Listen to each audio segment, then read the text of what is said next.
Okay. So, and it's going to be, if you don't know morphology, it's going to be a problem for you to analyze the data. And if you remember it correctly from the very beginning of the class, I have made it very clear that we are going to do some data analysis. And what data? The data that you would collect and the data that I am going to share with you. So that's going to be extremely specific. I am going to be specific about data analysis, and morphology is going to play a vital role in my sessions. Okay, so here I've already given you some information about what is that number of words that you have when you are a multilingual speaker. So, do find it out and figure it out and let me know what is your data shows. For me, the English, if we look around the English language or native English speaking child, here are a couple of numbers that I have shown. When a native English speaking child enters the school, she might have some 13,000 words in her mental lexicon, right. So, she might have that. So, some 13,000 words, and typically a high school graduate will have something like 60,000 approximately words in the mental lexicon, and a literate adult who speaks a language confidently and with a lot of ease without any problem, and then has a very good intuition about that language, should have something like 120,000 words. So, this is just an approximation. Please do not consider it as absolute truth.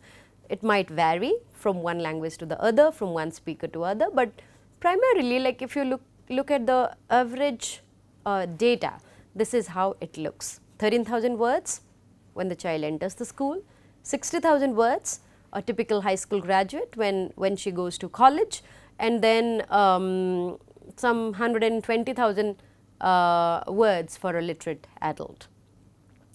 So, obviously, when you are there is a typo out here in the slide. So, the concern here is that anyone who has mastered any language should have a long list of words, and what do we call it in this discipline? We call it lexicon. That is why you must have heard I have been repeating the use of lexicon quite often. So, make sure when I say lexicon, you should be able to understand that I am talking about a repository. It is like a huge box where you are keeping all the words, sentences and phrases. So, then we call them, and it is generally mental lexicon, right. So, you can't really see your box kept somewhere and then, oh, let us open it and then, oh, there are words, there are sounds, there are phrases, there are sentences. It does not happen in that way. We have to, you have to imagine it in an abstract manner, that whatever usage of language that you have, all the words, phrases, sentences, letters, phonemes, morphemes, everything, they are going to be the part of something, or part of an imaginary repository, which would be known as lexicon. Okay.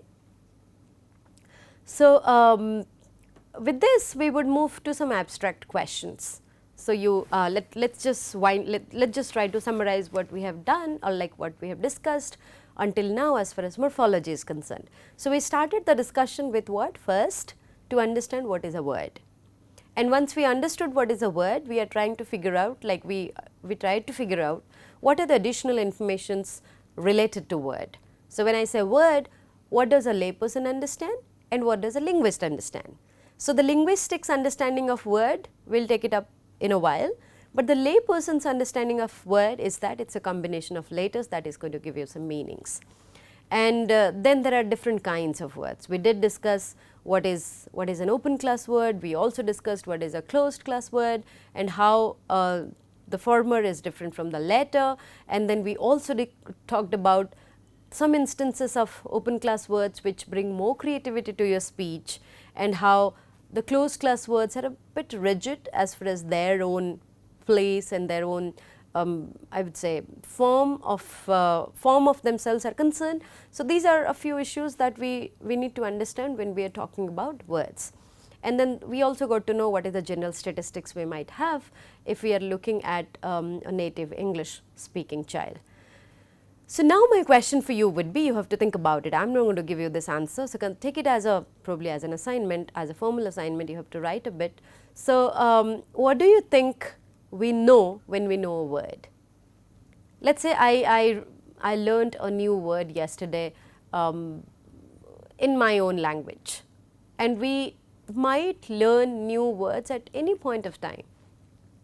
So in my own language I learned a new word, and what do you think when you learn a new word, what are the possible informations that you can gather related to that word? That's the first question for you. So the question here is right before you, it's written here. What do we know when we know a word? Then the second one, what kinds of information have we learned when we learn a word?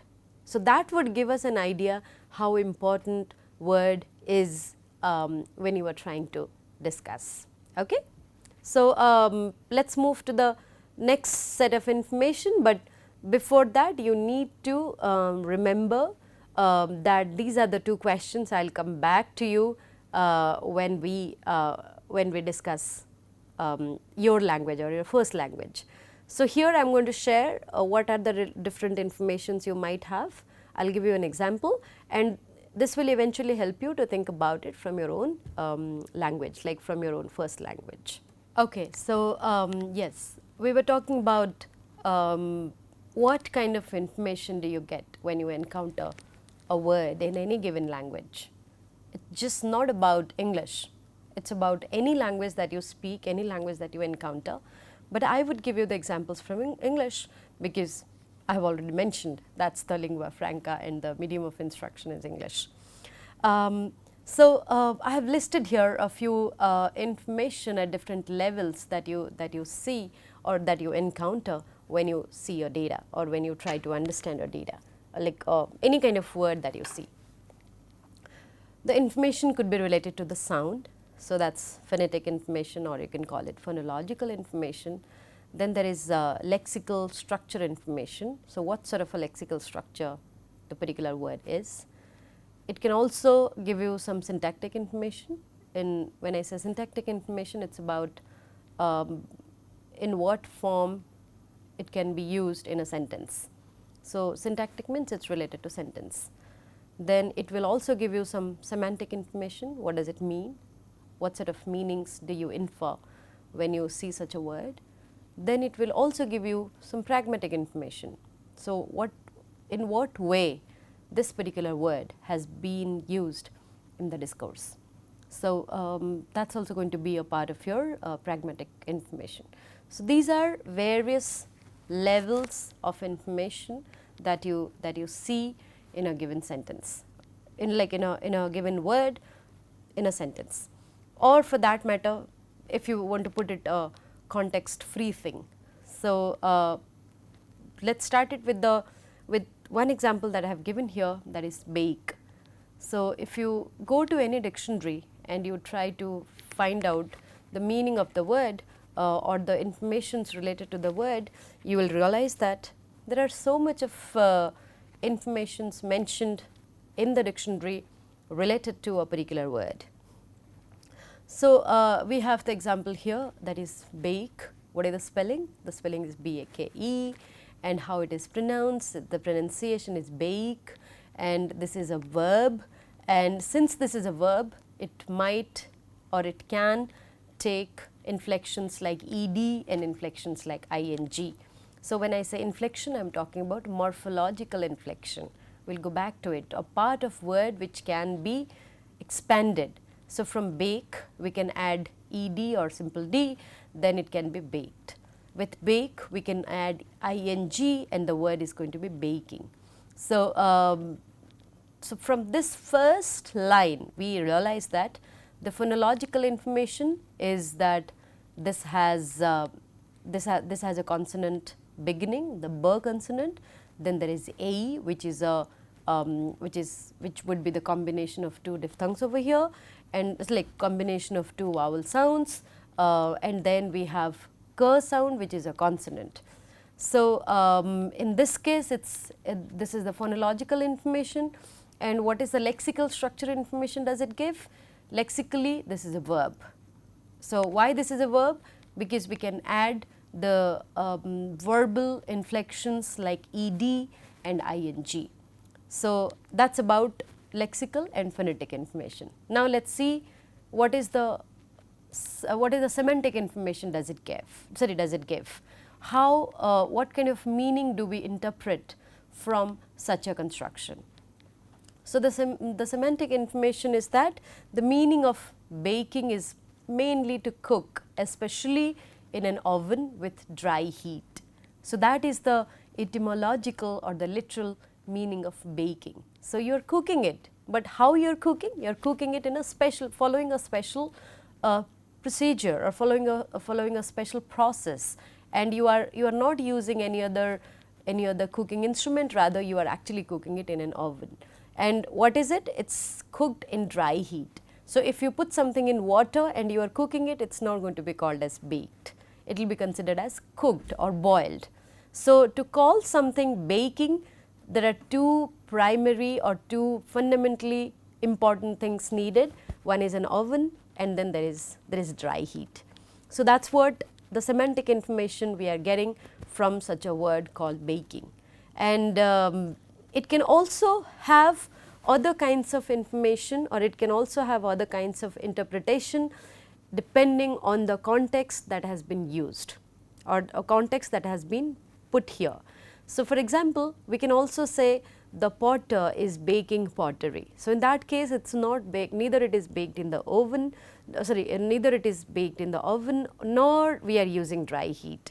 So, rather baking a pottery means the potter is hardening the thing, like it is hardening the material, and then and it is being dried in such a way that it will be considered as pottery after that. So, that is a separate, like that is a different meaning of baking. The third meaning of baking would be a social gathering as which baked food is served. So, that is how you are going to use it. So, if I say there is a baking festival happening tomorrow, that means everything related to baking is going to be discussed. And from bake, if you are doing it baker, that's a noun form. So, there are so much of information available about a particular word bake. How do you speak, or like how do you pronounce it, what are the inflections does it take, and how what are the meanings associated with it, how do you use it in a sentence, and what are the different forms or pragmatic information. So, everything is loaded in such a set where when you encounter a word like bake, you are actually bringing in informations related to so many domains. So, the sound domain, lexicon domain, syntax domain, semantics domain, and pragmatic domain. So, what you need to think about is that when you encounter a word, like when you use a word from your first language, what are the different level informations that you gather. So, the question for you should be, or you should ask yourself, if this is an English word and these are the informations that I am gathering, what sort of informations do we gather when we encounter the words from our own language? So, that is a task for you, think about it and then do let me know. What I will do here, so with this information about words, we will move to the linguistics discipline called morphology. And as I have just mentioned, morphology is the systematic or the scientific study of language, scientific study of words. So, here I expect you to remember that, can it be an arbitrary pairing of sound and meaning? Do you think it could be? So, I have had so many question marks. So, I want you to think about it. Do you think this is arbitrary? You can randomly put any word with any sound and it is going to be considered as a word. So, do think about it, does it happen this way in most of the world's languages? So, do you think just put anything randomly and you are going to create a word for it? Then the next thing that I want you to think about is that, do you think there is a difference between the definition of words, phrases and sentences when you utter the word like the discipline called morphology? Do you think for a morphologist, a word is different from a phrase and a phrase is different from a sentence? Or some way the words and the phrases and the sentences, they can actually be, their definition can boil down to one single thing. Think about it. This is an interesting question. Do you think what you define as word can be defined as a phrase, can be defined as a sentence? And this is something very interesting to understand when you are trying to figure out what morphology is. And do you think there are words which do not have any meaning, or all the words have meanings associated with it? What do you think? Any word that you encounter has a meaning, or any meaningful combination of letters that you encounter is a word. So, which one is more appropriate to identify, or which one seems to be more relevant for a linguist or for a morphologist? So, to make your life easier, I will ask you these two questions only. First, think about if there is any way by which you can consider one definition which would satisfy a word, a phrase and a sentence.